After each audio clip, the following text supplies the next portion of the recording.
BJP के रियासती सदर बंडी संजय को आज टीएसपीएससी पेपर लीक के मामले की तहकीकात करने वाली एसआईटी ने दूसरी मर्तबा नोटिस जारी की और उन्हें 26 मार्च को एसआईटी की तहकीकात में हाजिर होने की हिदायत दी और पर्चे के इफ्शा के मामले में लगाए गए इल्जामात की वजाहत करने और सबूत पेश करने की हिदायत दी।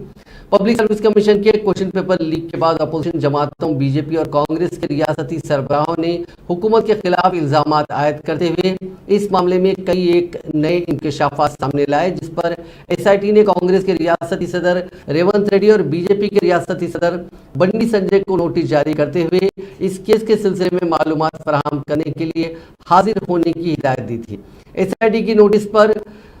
बंडी संजय ने 23 मार्च को तहकीकात में हाजिर होते हुए अपना बयान